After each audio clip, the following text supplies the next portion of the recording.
মোকাররম যারা দর্শক আছে সব এরকম বসে। জি জি, পোলাপাইন যেগুলো আছে সবাই এরকম। এইভাবে বলে যখন পদ্মা বলে ওয়া আখিরি দাওয়ানা আনিল হামদুলিল্লাহ রাব্বিল আলামিন।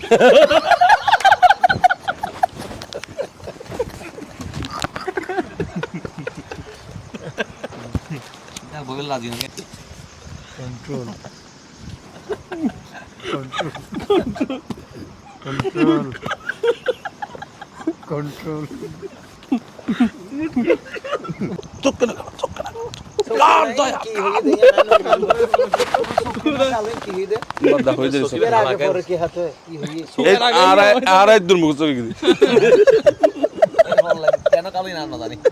হোলি কাছে না বুঝি না বললাম আর তো হুতাই হইলো জাহেল বাদ জাহেল জাহেল বাদ আরে যাই তুল একবার লামি যাই লামি না বল না আরে এক মিনিট মোসাবে যখন গরম হয় মাহফিলে তখন মনে হয় ছোট ছেলে রাগ করি বাবার সাথে চিল্লাইতেছে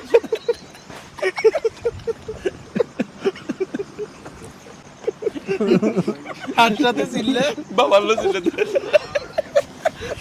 ধরেন এক একজনের এক এক আর কি, এটা আমার অভিজ্ঞতা। সবাইও না, আবার মাঝে মধ্যে এরকম ঘটনাও হয়েছে। ধরেন মাহফিলে যাচ্ছি, তো আমি আবার বেশি মানুষজন পাঠানো এটা আমি পছন্দ করি না, অনেককে নিষেধ করি।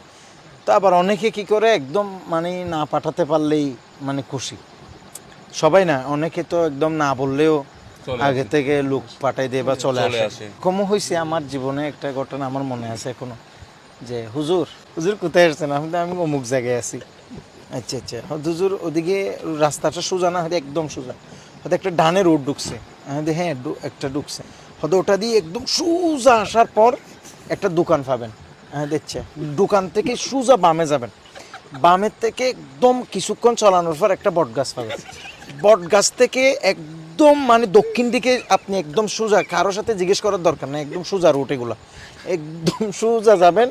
ওখানে একটা বুড়ির দোকান আছে, বুড়ির দোকান দেখবেন যে ওখানে একটা মুরব্বি করে লোক থাকতে পারে। আপনি যদি সন্দেহ হলে পদ না ছিলেন ওনার থেকে জিজ্ঞেস করবেন। আর নয়তো একদম ওখান থেকে উত্তর দিকে এসে একদম সোজা একটা মসজিদ পাবেন, মসজিদের পাশে একটা পুকুর আছে, পুকুরের ফাঁক দিয়ে কিছু গাছ টাছ দেখবেন, ওই গাছের এই দিক দিয়ে একদম সোজা এসে তারপরে আমাদের মাইকের আওয়াজ শুনতে পাবেন। হ্যাঁ এরকম। আচ্ছা, এখন আমি কি উত্তর চিনবো না দক্ষিণ চিনবো না রোডের ডানে চিনবো না বামে চিনবো?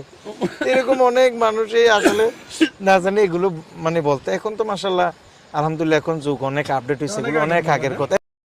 মোকাররম যারা দর্শক আছে সব এরকম বসে। এরকম করে বসে। জি জি, পোলাপাইন যেগুলো আছে সবাই এরকম। এটা তো আপনি দর্শকদের